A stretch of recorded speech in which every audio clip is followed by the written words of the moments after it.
welcome back to Cynical Cinema. I am Ron, and I'm here with my co-host Jake. How you doing, Jake? What's happening, Ron? Oh, not too much, man. Couple beers deep. Just finished The Fly, and that's the subject today. Definitely is. Yeah, 1986. David Cronenberg. Yes, sir. Gina Davis and Chef Goldblum. And Mr. Chef Goldblum himself. Yeah, and this was your idea. Definitely was. No, man, it's a good one. It's kind of underappreciated. It's sort of overlooked in the grand scheme of things with a lot of movies nowadays. Like, people appreciate it. I just don't think it gets the love it deserves, man. It's a fucking classic. Oh, absolutely. And I think one of the good examples of how to do a remake, if that makes sense. Definitely. And I put this in the same league as The Thing. Yeah. If that makes sense, because these are two movies, modern movies that are remakes of older 50s sci-fi, right? Yeah, exactly. Or sci-fi horror. Well, I think the original was the Vincent Price movie. Right. But even from then, this originated from an old story that was in Playboy magazine in the late 1950s.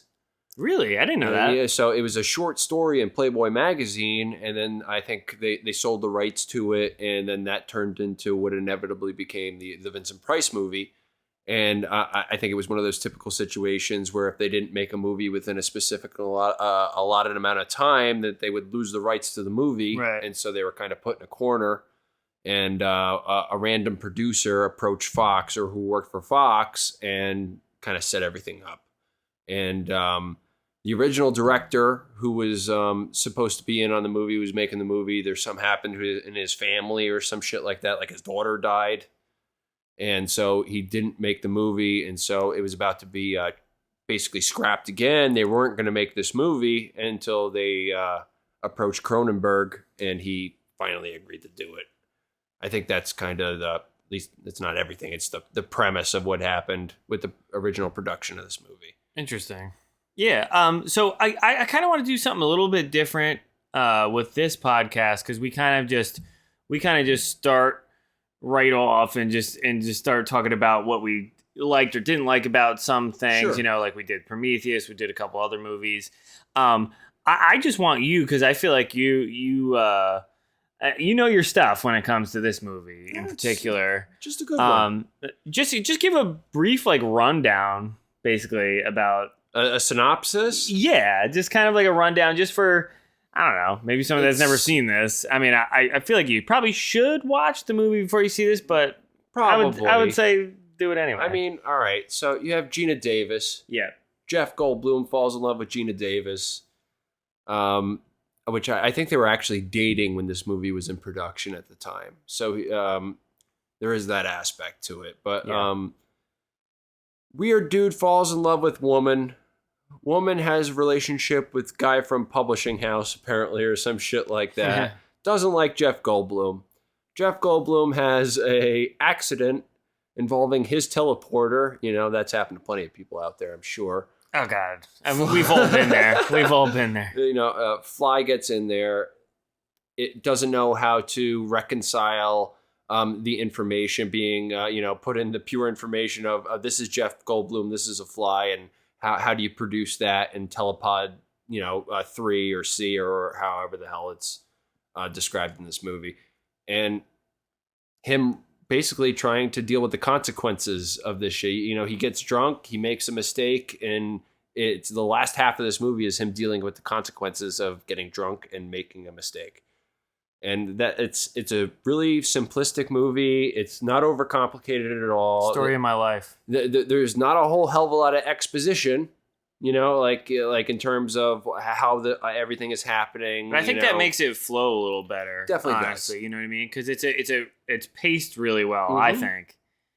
Yeah, especially absolutely. there's some iffy things maybe with the transformation, but overall, I'm saying the transformation of him turning into like a literal fly. I like how it has this A to Z kind of feeling to the special effects in this movie, especially with Seth Brundle and all that shit, with Jeff Goldblum's character. Right. I like how it starts with him, having the couple of stupid fly hairs or whatever on his back shoulder or on his solar plex or whatever the fuck. And that transitioning into him feeling like full on Tom Hanks in Philadelphia.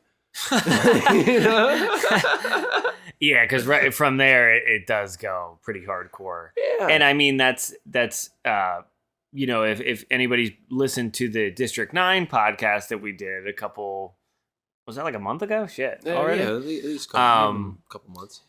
We referenced this movie, and I think that maybe was what sparked the idea absolutely in your brain to definitely. do this, because I feel like that took a lot of influence from this with the body horror elements.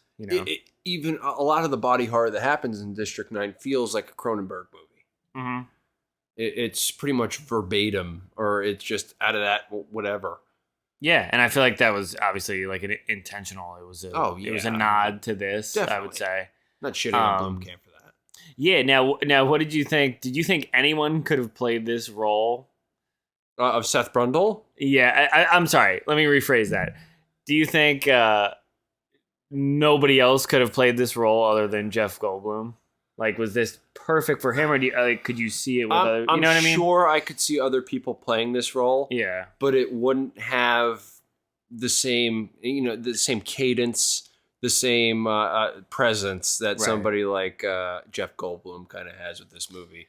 It's like same thing with kind of like Ian Malcolm in Jurassic Park and that kind of thing. It's just like I could see other people playing Ian Malcolm, but it's not going to feel like fucking Jeff Goldblum playing Ian Malcolm. And it's the same thing with this movie. It was kind of cool because before this, he was getting a lot of like bit parts, and he didn't have a fuck ton of major starring roles in a lot of shit. I think there was Silverado, a couple like weird Western movies and shit like that. Did you ever see Earth Girls Are Easy?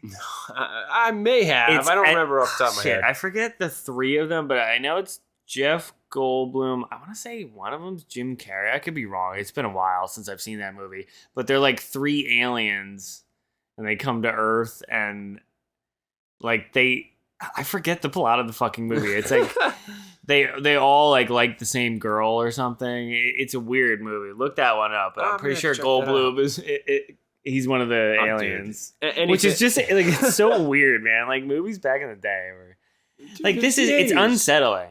Yeah, is what I'll say about it. Yeah. I just like how conventional a movie like this came off as, or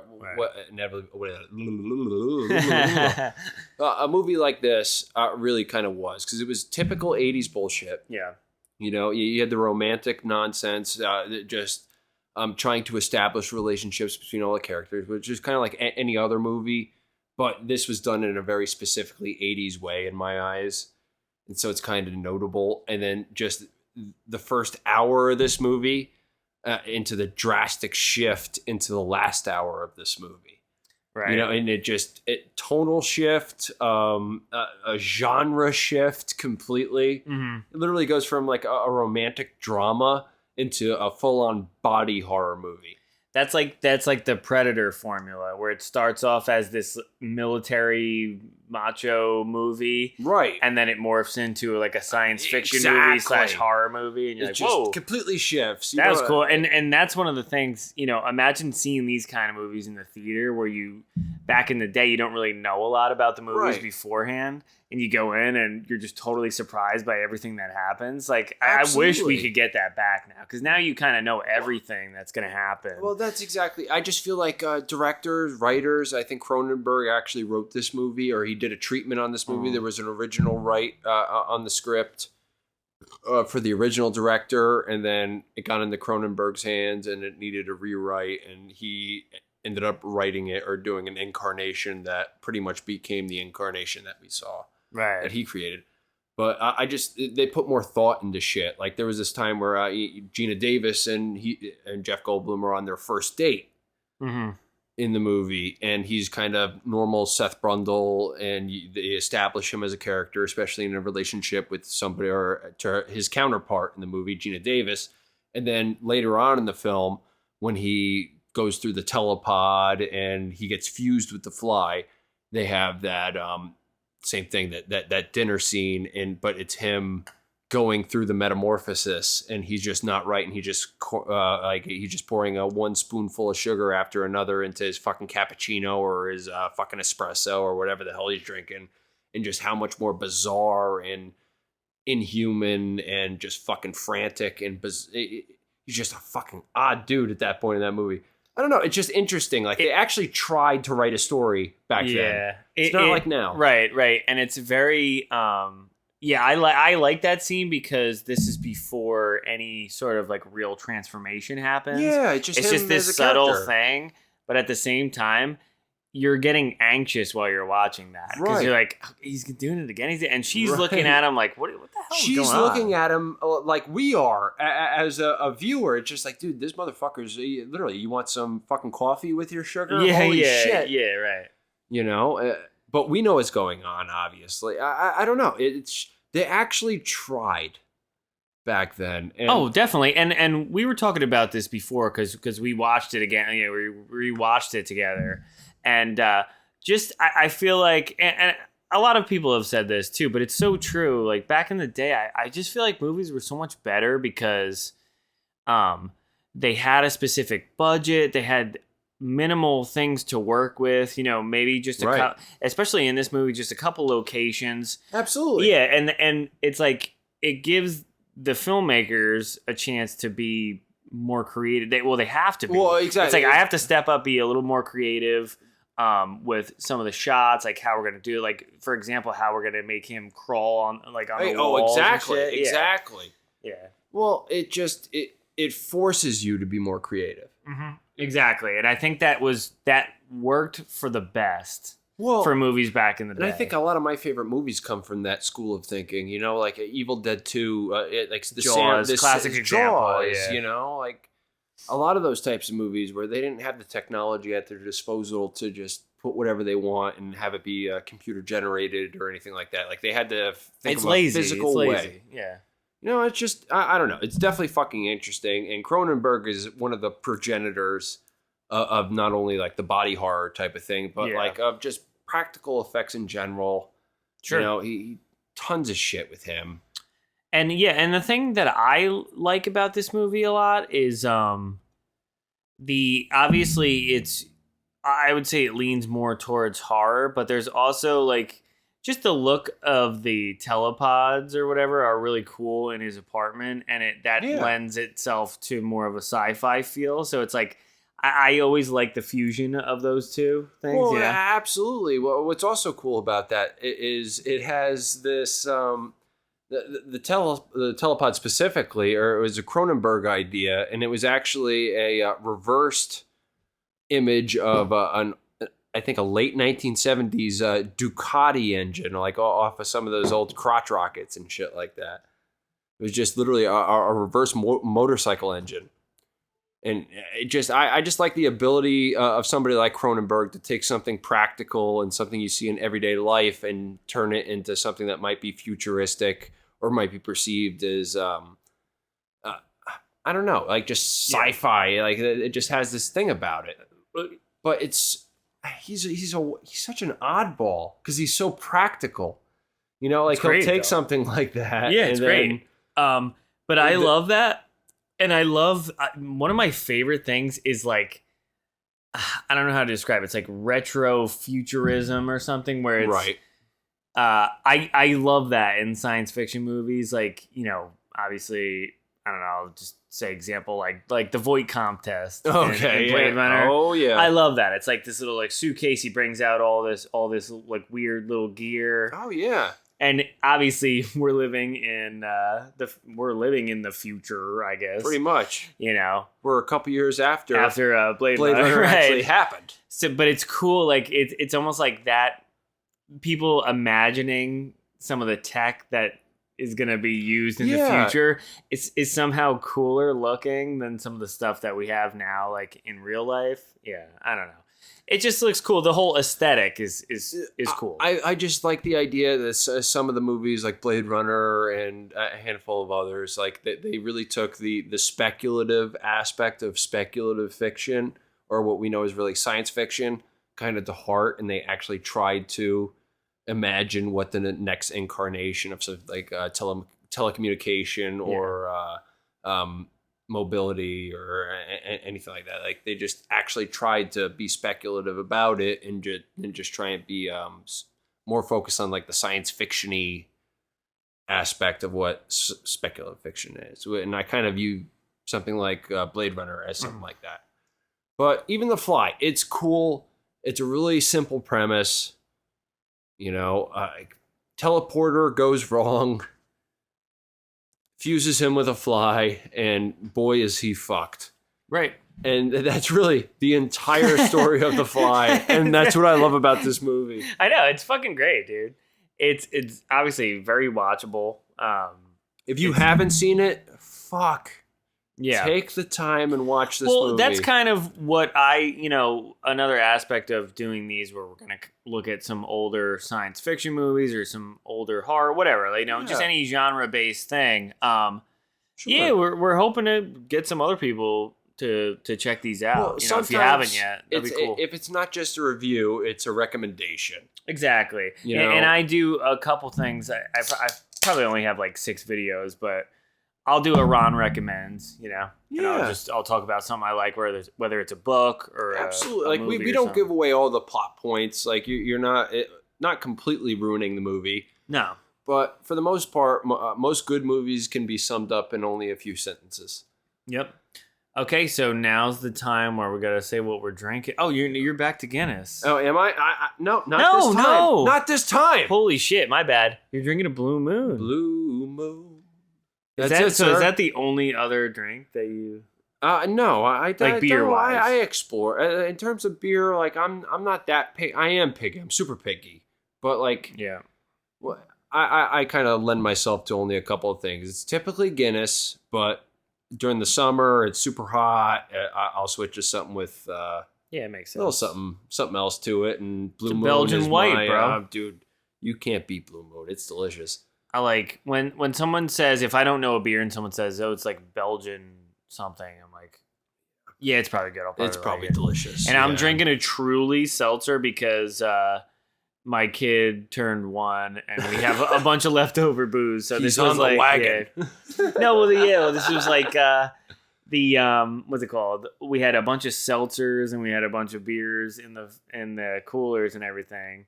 And these were like, oh, well, the girls will like all the Trulies and stuff, and now I just have a bunch of my home, and I have to finish it all, so whatever. No, that's it, man. But yeah, Goldblum, like, what did Goldblum do in this where she's like, yeah, I want to have sex with you? Like, I went from being a journalist to now we're doing it. Like, I think it went from she was dealing with the pretentious asshole in her former relationship, the guy with the beard that ends up going through all the bullshit at the end of the movie, whatever, the other counterpart. And then somebody as innocent as like the innocent kind of brilliant person that Goldblum was at the beginning of this movie, until he inevitably. Well, that's kind of like the tragedy of it, because they were innately tragic. tragic. There is that tragic aspect of it. Because there had to have been an aspect of her that's like, oh, this is like a guy I'm comfortable with. Well, look at him at the end of this movie, where he's like pretty much in full fly form, and he forces Gina Davis into the telepod, and tries to in the attempt of integrating her as a human being into his genome and stuff like that, so he becomes more human. It's like that's not something that the original iteration or incarnation of Seth Brundle would have done at the beginning of this movie. So it's not like he's just being integrated at a physical level.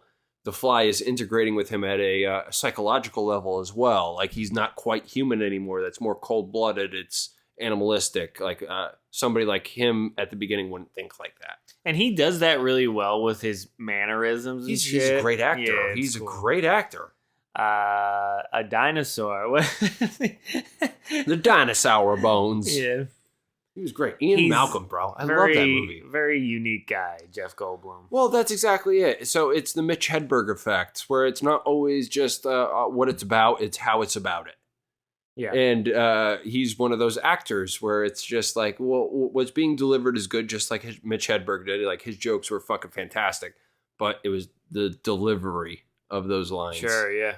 And can I just say, Gina Davis is actually really hot in this. Dude, she's smoking hot in this I movie, wonder, bro. do you know how old she was in this? Oh, actually, Gotta be, if I had to guess, 30, early 30s. 20, I would say like 28. No way. I'd say early 30s. 31. Really? All right. 32, well, maybe. We don't have time to look up. We don't have time to look it up. But no, she was smoking hot, bro. Oh yeah, I forgot about the My whole God. like what was like the first like, oh, do you want to do an experiment? Like what was that all about when he's like cooking steaks and shit? I think the whole idea of that was to prove that when it goes from point A, like the first telepod, into the second, or not the second. How do I explain this? So it's a replica genetically of what's being transmitted between one telepod to another. It's not the literal represent, or like the literal specimen, or what's actually being transported. It's a genetic replica of what's being transported. And so that's kind of another thing that's what's going on with Jeff Goldblum by the end when he's fused with the Fly. Mm-hmm. You know, he's not Seth Brundle. You know, he's Seth Brundle replica Brundlefly with the replica Fly genetically fused together because the telepod can't reconcile that information and doesn't know what to do with that information. And so it fuses it together instead of transmitting it separately. Right. It's an information overload problem. Huh. And really kind of simple, overcomplicated, but kind of simple. And you know, he's super fucked. Like that's the best part about this movie. Right. Like, there is no happy ending to this fucking movie. Mm-mm. At all. It's all it's a total tragedy. Yeah, it's a Greek tragedy if they had teleporters. That'd be great. Could you imagine? Do like one of those old school stories and the teleporter, like There, Leonidas was yeah. at the hot gates of Thermopylae, but his teleporter malfunctioned. Oh my god! Particle. Yeah. Particle. What's the other guy's name though? His license plate, right? Dude, I can't remember his last name. Fucking hilarious. Dude. It's not one of those movies for me. It's just I remember the movie specifically. Don't ask me their names other than Seth Brundle. Yeah, right. She's like Ronnie or something, which is she's got my name, so it's perfect. Perfect. No, man, it's an interesting movie. The special effects are fucking spectacular, especially because it literally the first few minutes of this movie, other than the baboon going through the teleporter and it literally being turned inside out by the end of that sequence or whatever the fuck, like it's just brutal as fuck. You kind of know where it's almost a degree of like foreshadowing, almost like the dinner sequence or the lunch sequence between Goldblum and Gina Davis before he turned into Brundlefly. You know, it's like that foreshadowing concept. But it was brutal, and it kind of set you up for what the last hour of this fucking movie is, which is just body horror like you couldn't comprehend, especially in 1986. Yeah. There was a lot of like slasher movies and stupid shit like that. Yeah, I think Cronenberg's definitely like a cut above those guys, like just kind of like dumber filmmakers that were making slashers, like you said. You're Sean Cunningham. He's like whatever. I'll make a watchable. I love shit like that. No, but I think what's cool about this movie is like I'll make a watchable, like sort of commercial, gross movie. But I'll also put in some aspects that are not normal for like the normal movie going audience. You know what I mean? Like right. No, which is cool. Like when he can,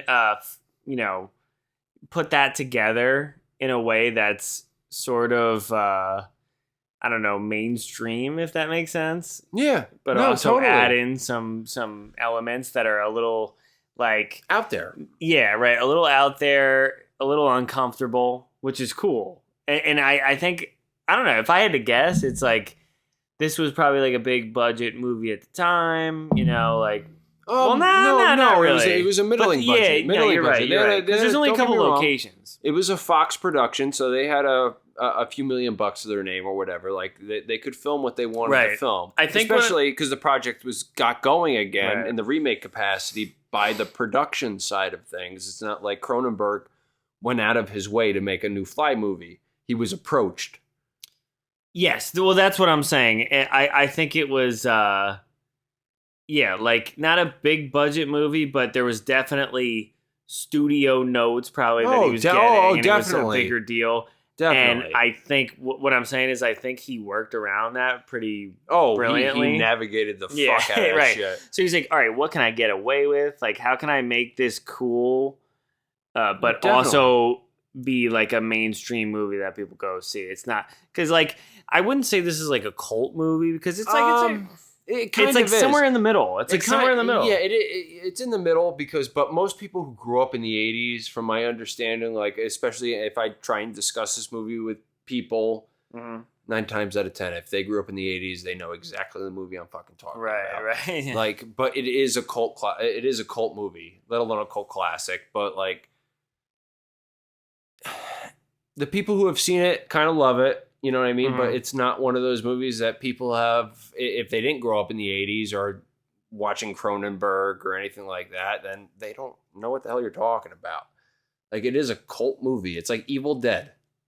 Yeah, around there. I mean, yeah, that seems about right. It's Cronenberg, like, even nowadays, like, you don't see him getting a lot of rep or anything. Like, he still makes movies, I think, but he's in his 80s. Like, right? Yeah, it's not the same thing. But this movie it's just something else. But what's cool is just the division between the first half and the second half. Like, it starts out, you have just context, a little bit of exposition. It tries to show you the relationship between the few characters that are actually in this movie, which are, Goldblum, the new girlfriend, and then her old boyfriend, and their relationships to each other. And then it goes full on Frankenstein, something scientifically went wrong, into brutality and the body horror of reconciling a fusion like Seth Brundle had to go through. That's the first kind of sign that something is going on with him in her eyes, or in the eyes of a character. In terms of just the eyes of the audience, we kind of know what's going on, So finally, a character in the movie is starting to realize what's happening, and that's just the first incarnation of what's inevitably going to become the transformation in Seth Brundle. So that's kind of, or Brundlefly, or whatever they end up calling it with this movie. We gotta start a punk band, Brundlefly. Dude, that'd be fucking dope.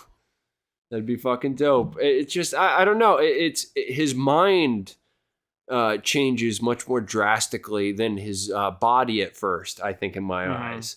Like, his body is obviously changing. It looks like he has some crazy fucking skin cancer shit going on. And then obviously the hair at the back of his shoulder and all that kind of shit. It's like his physical self is slowly changing. Oh, excuse me. His fucking too much blue moon, huh? I guess so. Yeah. But his the psychological aspect of Seth Brundle is drastically changing very quickly. And he does that really well too. I think so. I think it's kind of badass. You could see it in his eyes, and like everything's like kind of twitchy, Yes. Everything's always moving, and that's cool. He probably, like, I don't know. I feel like some actors, if you get into like a method acting state, right? He probably like studied flies, looked at their mannerisms. Yeah, he hung out like with them for a while. Yeah. Jeff Goldblum lived with 800 flies. Yes, exactly. For a year before he started this movie. Sexually attracted to 3 of them. Yeah, he did a really good job. But it sucks for like Gina Davis's point of view, because he's just like turns into a total fucking weirdo.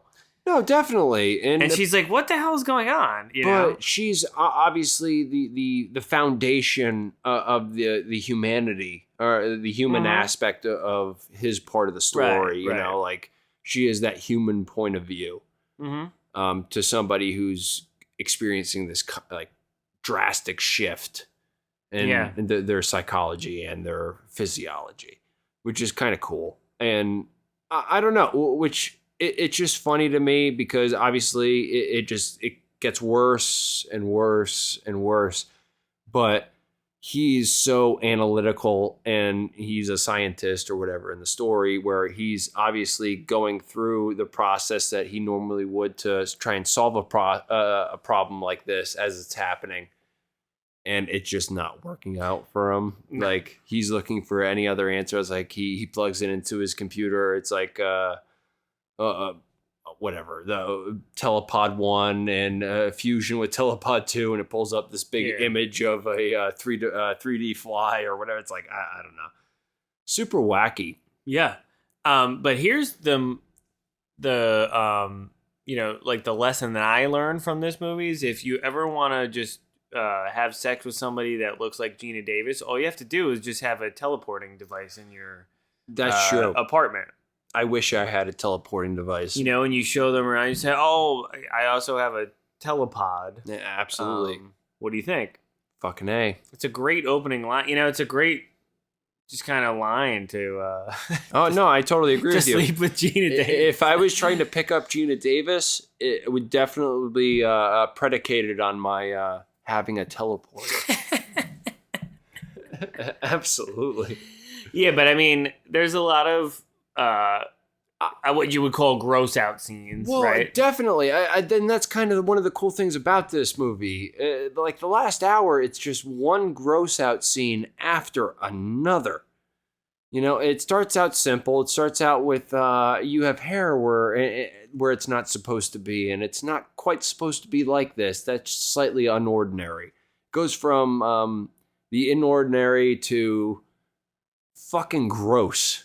Pretty goddamn quick. Like when he's sitting there squeezing his the tips of his fingers in the bathroom and shit like that, and all that pus and just discharge is fucking coming out of them, and he's losing fingernails and they're falling into the sink, and he's probably putting a handful of fingernails up into his fucking medicine cabinet and shit, just saving it like mementos of his humanity. And I obviously this is like. We were just talking about like the whole body horror aspect. Now I'm familiar with Cronenberg from like Scanners and all that stuff. Oh, sure. Where everybody's head exploded. Right. Did he ever do anything else? Because I'm sure he's made a bunch of films that I don't even know exist. Did he do any other like body horror type stuff, or was this just definitely so he's known for his body horror, especially within the sphere of just horror filmmaking in general. Like if you're going to look at Cronenberg from any sort of perspective, 9 times out of 10, it's going to be from a body horror perspective.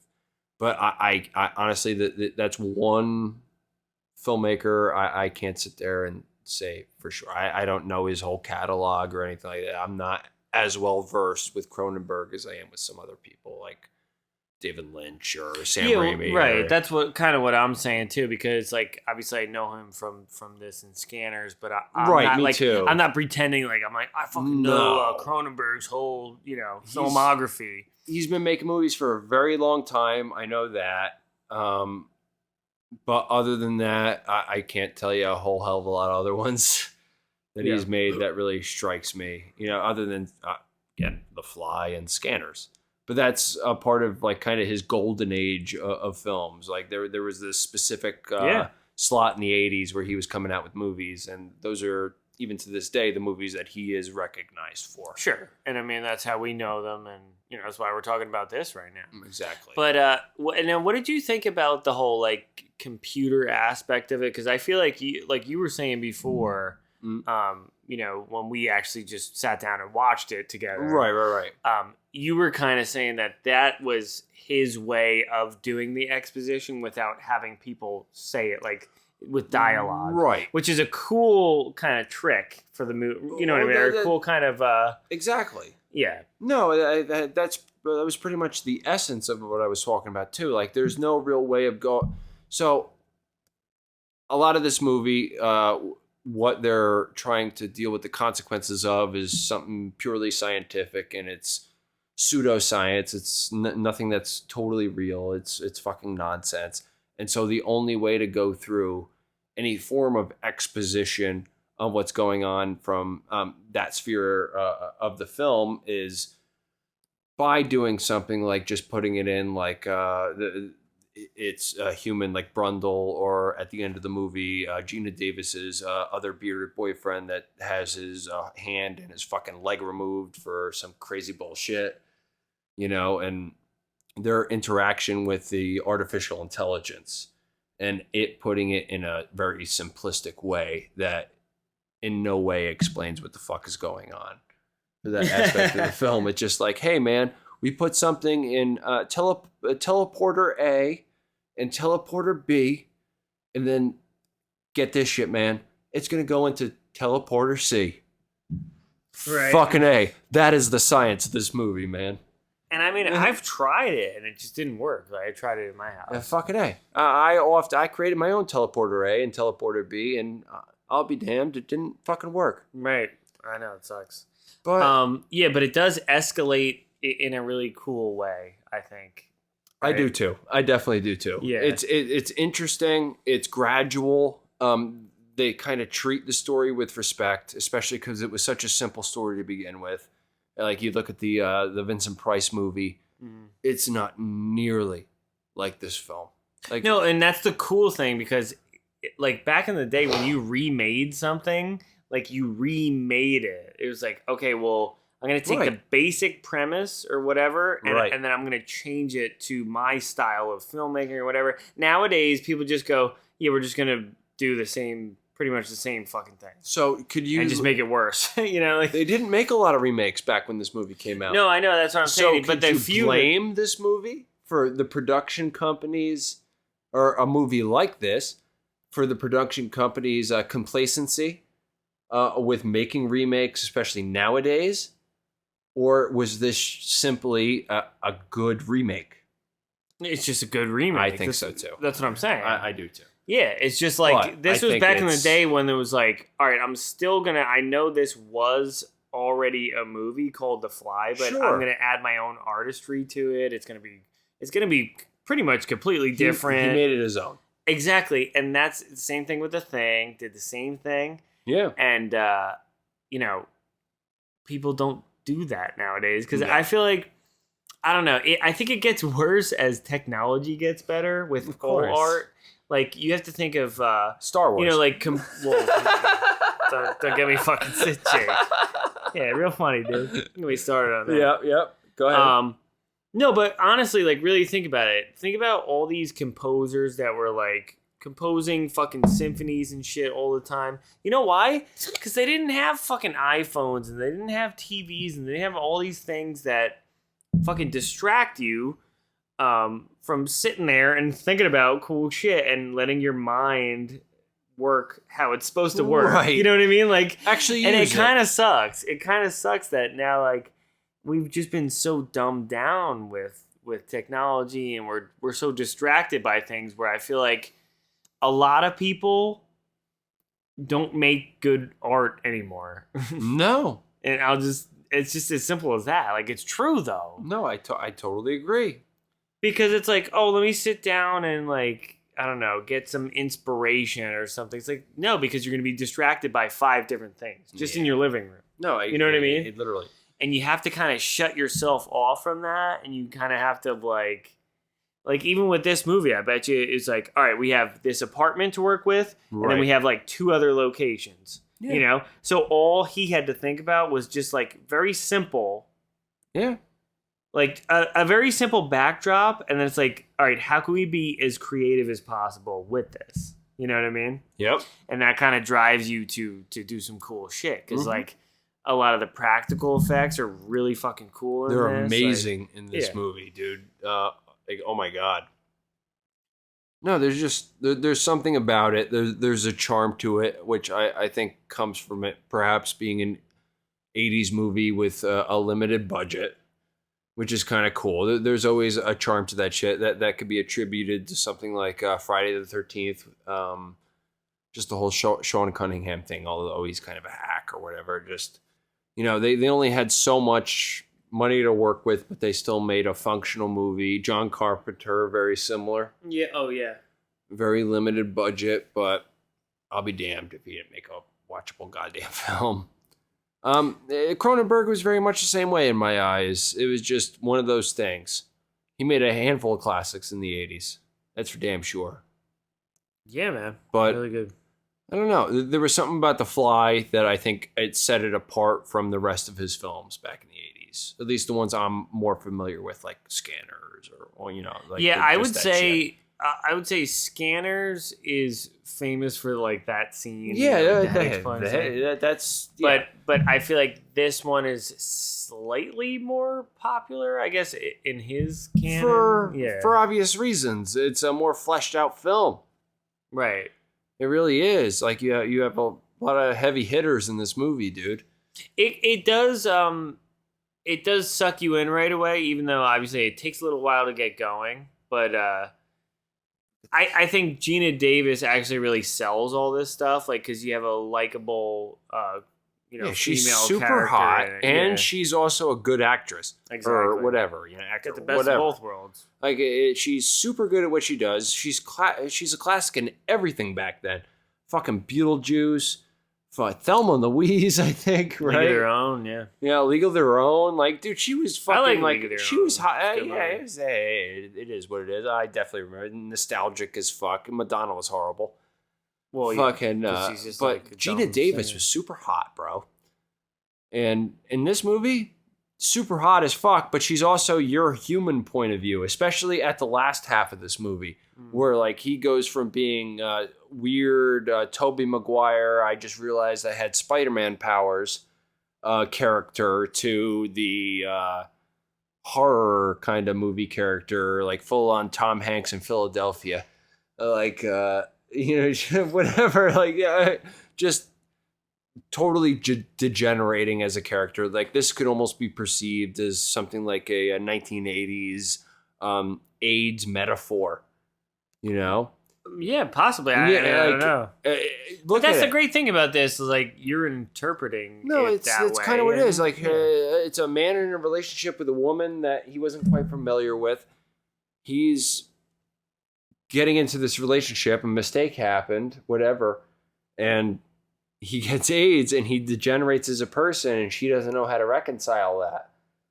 Like it could totally be a metaphor for something else other than it is. I don't look at it like that, but it could be for the war in Iraq. Me too.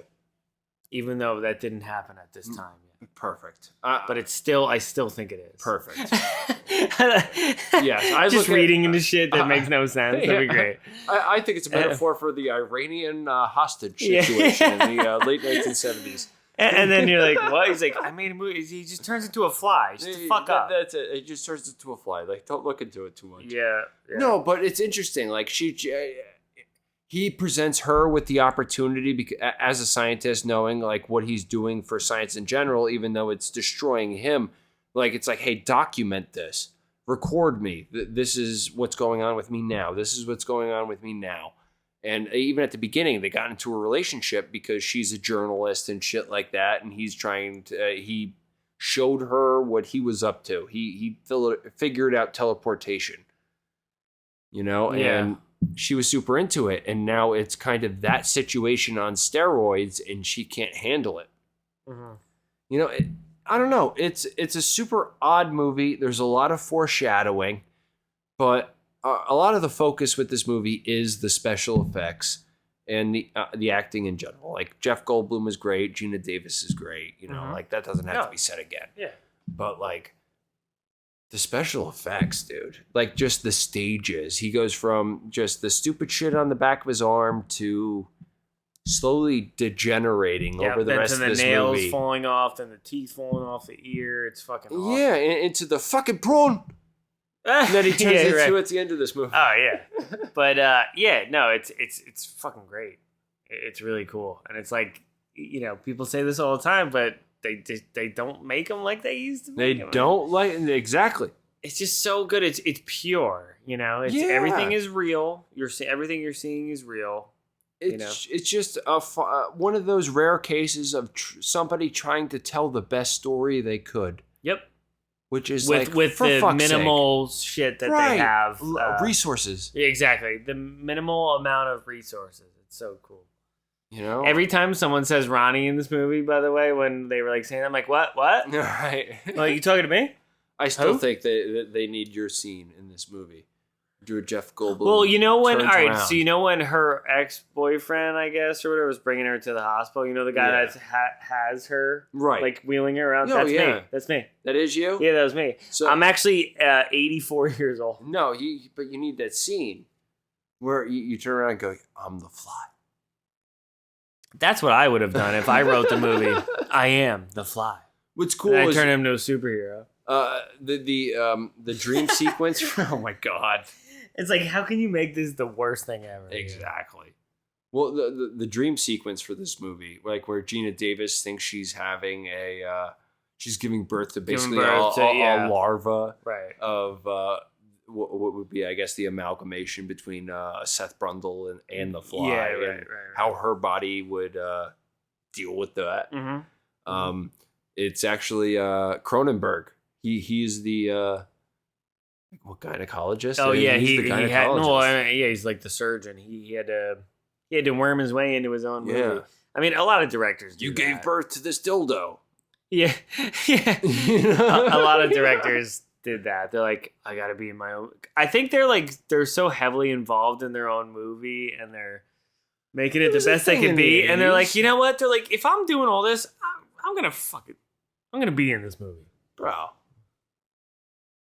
And Gina Davis, she shows like a little bit of side boob, some butt, side butt. Most depressing aspect of this movie is when she freaks out from having the childbirth nightmare sequence, and you can kind of see her butt, and then she freaks out, and then she covers herself up, and I'm like, what are you doing? Covers her butt up, and it's like, dude, no, you shouldn't have done that. That was the best part of the movie. Yeah, what are you doing?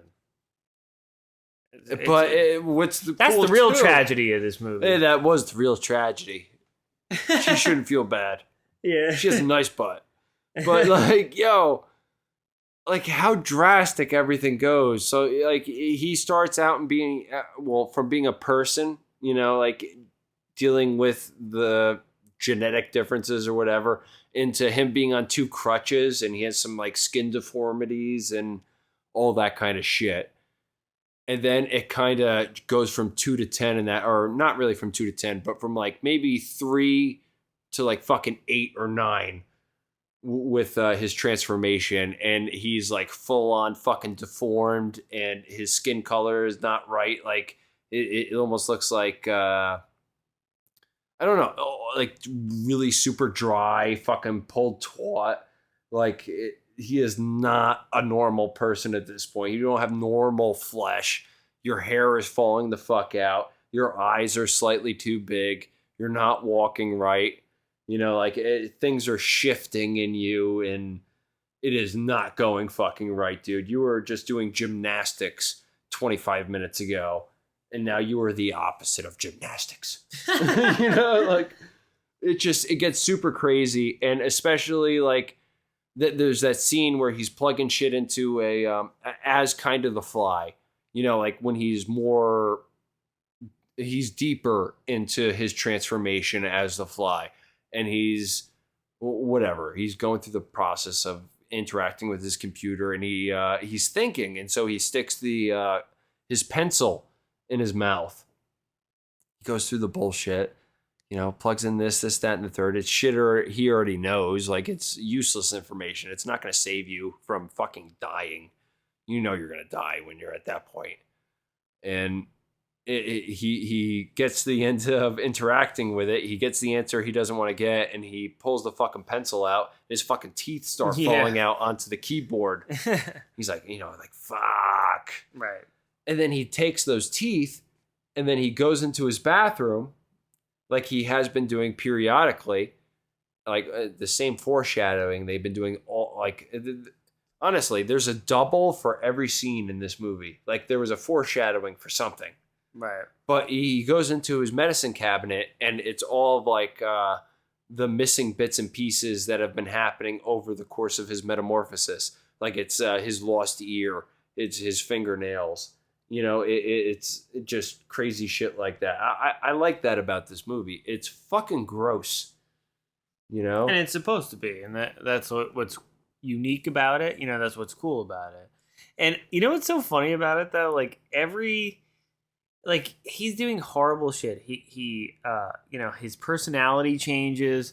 He's very mean to her, or whatever. She fucking keeps coming back, and part of me is like, this is all like she's coming back for the story. Like there's a little bit of her that liked him because they had a relationship, but at the same time, she's like, let me just ride this through. Like let's see if I can make some money for this. I don't know. Maybe that's how I saw it. Because when I'm watching it, I'm like, why does she keep coming back? You know. I have no idea. She's like fascinated by I this. could never, as a person, as a man, I can never begin to tell you what a woman is thinking from one minute to the next. Well, I have no fucking idea. I don't know. They are bizarre creatures.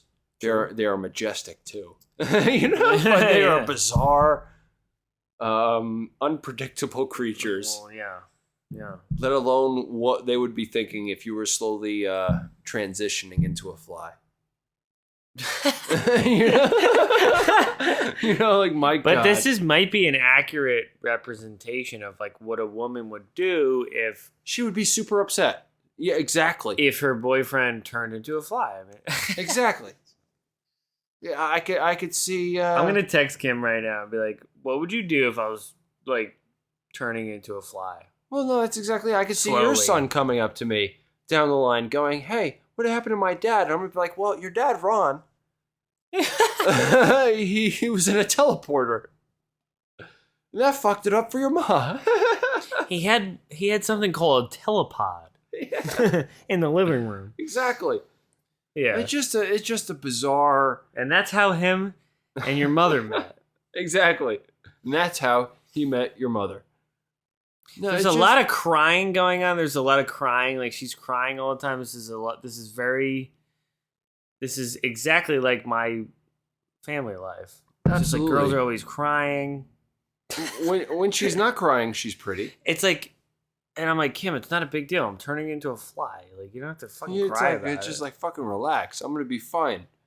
Jeez. You're acting like it's like the end of the world. My ears fell off. But I don't care. That was one of the kind of just the cool aspects of this movie. Like just the drastic, how severely every incarnation of the next step in his evolution just got more severe and more just violent and brutal and just disgusting. It was like blatantly disgusting. Now here's the one thing I want to say, and if I'm going to criticize anything, which is not much, honestly, I'm going to say it's like one or two shots in the whole movie that I'll criticize. No, and that's fair. In any movie, yeah. But then we'll talk about the ending. Sure. The one scene where he's crawling on the wall and then she kind of is like on the, I don't know if it's like a balcony to the, like she's looking in one of the windows. So she's like on that level, I guess. Oh, on the, to his apartment. On the roof? I guess so, yeah. No, that's just. And he's crawling or whatever. He's like all the way at the end. Skylighting. He's all the way at the other side of the fucking, like room or whatever. And then it just cuts, and like he has her in his arms, and he's like, "Do you know what part?" I know exactly what part you're talking about. It is a weird cut. I was like, "That was terrible." No, I was like, "What the fuck just happened?" No, that's literally the only nitpick I have about the whole movie. Other so than that, far, it's good. No, it's really not bad. That really isn't bad. No, but I know exactly what you're talking about. No, it is annoying. Because of the rest of the movie, everything else is so fluid and makes sense, in juxtaposition with each other and just how everything flows with one another. It's good, man. And you know what's kind of, I don't know, it's tricky about this movie is like this guy, I forget the dude's name. What's the name of like her old boyfriend? That's kind of like bearded man, paraplegic, future paraplegic is what I call him. Dude, that's another band name, future paraplegic. But yeah, it's great. He's like, "Fuck yeah!" They did that in 3 takes. When he jumps the window, in, for the hospital scene, right. They only had 3 takes for that. For some strange reason, they did a couple of takes with the stunt man, and I think that the final take that they ended up using was actually with Jeff Goldblum. Right. But the thing is, he's kind of like the typical, like stereotype jealous boyfriend or jealous ex-lover. Apparently, he was like that on set too, like throughout the whole movie. Method actor. Method actor. Like anybody was talking to Gina Davis because he was dating her at the time. He was like, "You better not." Oh wait, that guy was no, Jeff Goldblum. Oh, but which makes sense for his fly character the too. It's guy, just like you talking to my girlfriend. I'm turning into a fly. How dare you? He probably wasn't acting. Let's just say he was like half acting. I mean, because Gina Davis was probably looking good on set. Everybody was probably. She was one of the hottest actresses back then. Yeah, like she was God, she was in a league of her own. She definitely was. She was super hot in Beetlejuice. That's what I was expecting you to stop and just be like, "Oh, that was a fucking horrible joke." No, it's not. I like. That's when you pause. That's when you pause. I like A League of Their Own. That's not a bad movie. No, I like except that movie for Madonna. Fuck her. Madonna's not a thespian. No. But this guy actually plays. Pussy, probably. Go ahead. Ew. I'm cutting that out. It's too inappropriate. It's so inappropriate. Oh my God. She has a huge pussy. How dare you? You think I'm cutting that out? Fuck, whatever. Anyway, it's so funny because in the beginning of this, hold on. In the beginning of this, he's like the biggest dickhead. Really, you're just like, dude, fucking relax, man. And then at the end, he kind of turns into like the semi-hero. He definitely tries. Yeah. He definitely has that weird. He has a similar transition, kind of in a weird sense that Jeff Goldblum has, turning into the Fly.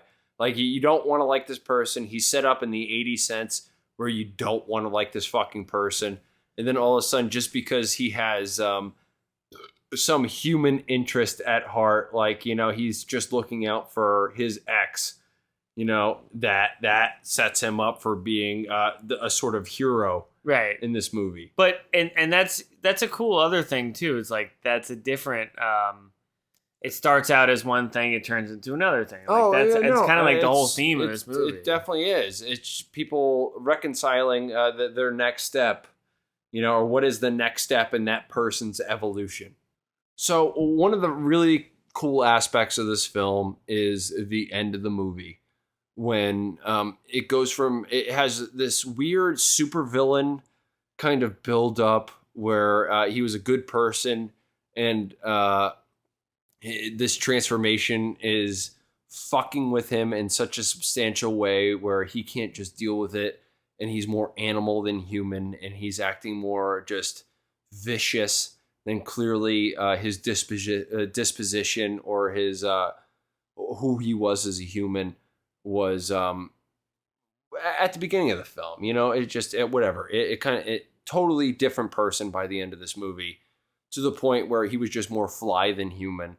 Like that kind of took over him, and it manifested in a physical sense as well as a psychological sense. Like, he was just trying to force Gina Davis's character into the telepod, just so he had enough humanity to make him that not fully human, but put him towards that next step towards humanity, and whatever. That was just a part of his goal. Like, he realized he had a problem and he needed to become more human, or he was going to die or become a fly. Or in some weird way, which is kind of strange. It's just like, so the fly DNA is more powerful than the the Homo sapien demon. Like, get the fuck out of here. There is no way. Like, for the benefit of the movie, we'll say that. Exactly. But, which is fine. Whatever. It's definitely interesting. And this drastic shift, and him, he has the crutches and shit when he finally really starts to become the Fly. And then the next scene after that, he's like fully deformed, and like he is totally fucked up and knocking on death's door, kind of a thing, until what it becomes at the end, where he's beyond help. The ex-boyfriend shows up. He randomly puts together a shotgun that doesn't make any fucking sense. It was so funny. He just has one. I'm like, what? Yeah, it's just like, let me just pick this up off the coffee table and put it together real quick. And fucking super strange. Yeah, a little weird. He Brundlefly is up there on the ceiling. He drops down on him. He fucking disintegrates the guy's hand with his fucking regurgitation or whatever. Just totally disintegrates it. And he does the same thing with his ankle and his right leg. You know, it's like he's all sorts of fucked up.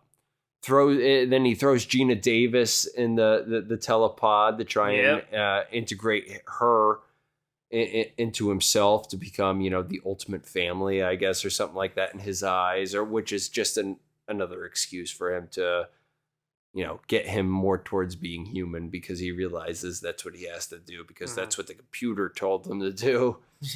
Just weird, man. And it's just so brutal and kind of gross. Everything is like regurgitation and vomit and like body horror shit. It's just creepy and fucking disgusting.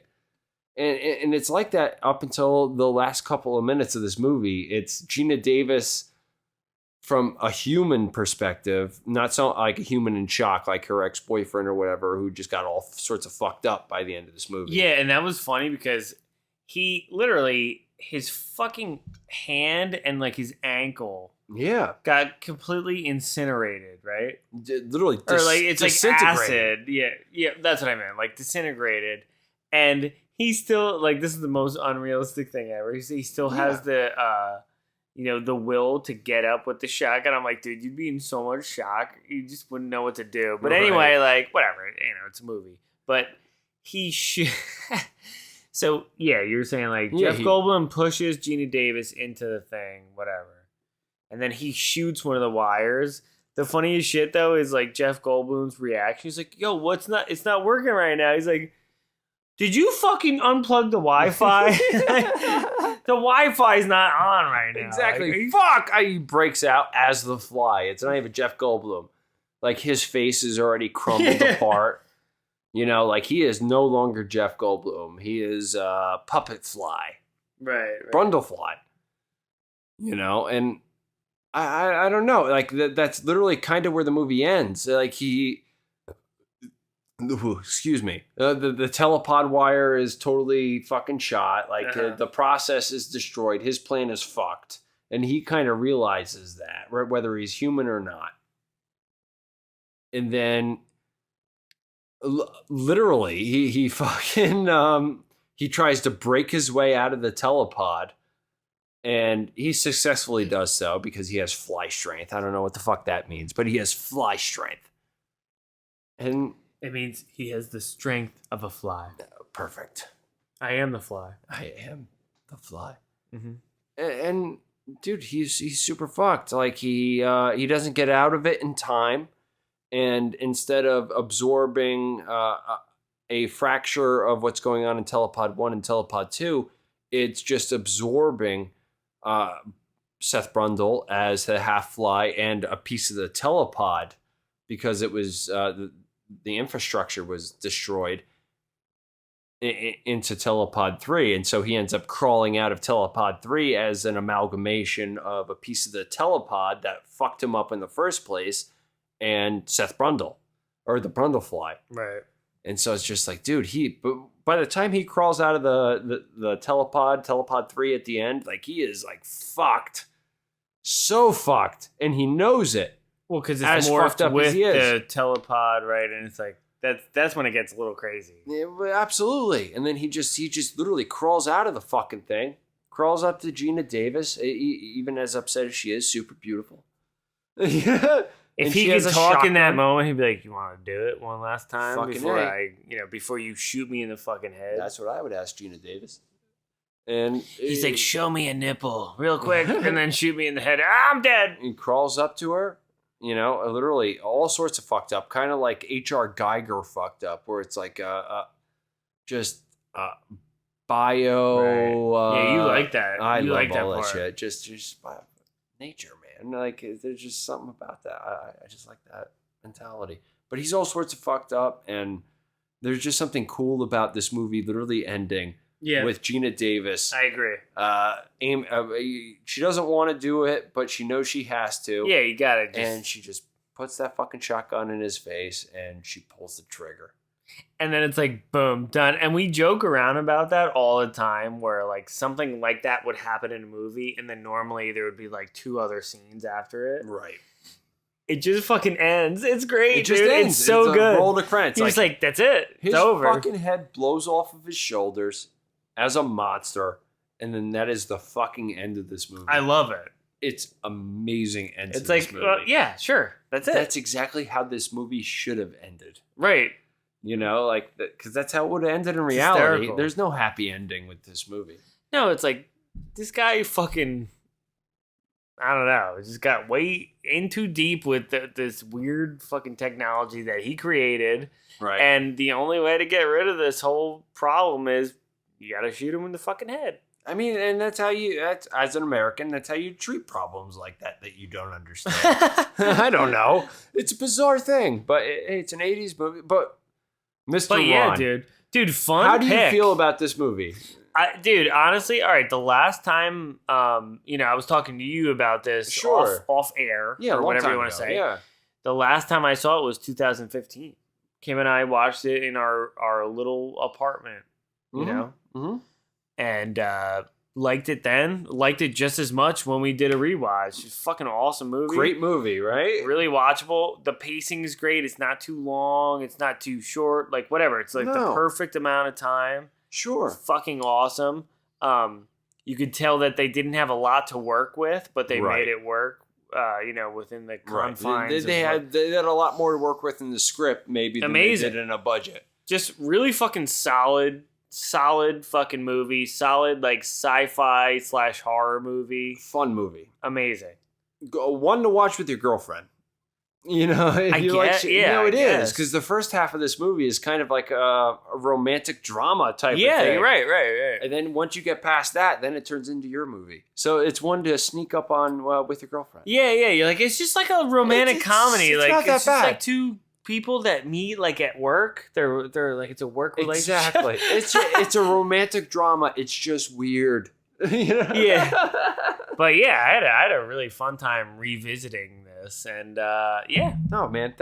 Thanks for taking me up on it, man. It was definitely fun. That to was talk your about this idea, movie, man. It was fun to talk about this. you movie. led the way with this one. So yeah, No, it was fun, man. But hey, like, subscribe, comment. If there's anything that we haven't discussed with this movie that you necessarily remember or want to talk about, we would still love to continue the conversation. So, like, by all means, I read all the comments. Comment. Yep, I read all the comments, and I'll probably talk to you about it. So Fucking A. you Looking go. forward to the next one. It's a couple weeks down the line, and we're not going to announce it yet, but it's going to be a might fucking be- good one. It might be. Let's just drop a little hint. It Oh. might be a drunk in Idaho. Might I have don't something to do know. with Dune. It might have something to All do right. with. It might have some. All right. Dune all right. Messiah, maybe. Oh, no. All right. But thanks, Jake. Thank you so much, dude. Absolutely. Cheers. Clink. And hey, we'll see you guys next time. Take care. Have a good night. I said, see ya! Hey everyone, it's Ron here with a quick announcement. When I started this channel, I was reading and reviewing the Dune books and other sci-fi related material, and most of you might not know that I'm also a musician. So when I was reading these sci-fi books, I started to get inspired and decided to make my own soundtrack to use for my videos, and now I'm excited to tell you all about the first volume in the Ron Reviews original soundtrack collection. This album includes the first 17 tracks featured on my channel, and it's available now exclusively on Bandcamp. Be sure to check the description of this video for the link to the album. Thanks so much for the support so far. I know I'm just starting out, but I hope you're having as much fun as I am. So check out the original soundtrack Volume 1 on Bandcamp. This music is great if you want something moody and atmospheric to listen to while you're reading some science fiction. I think you're going to love it. Thanks.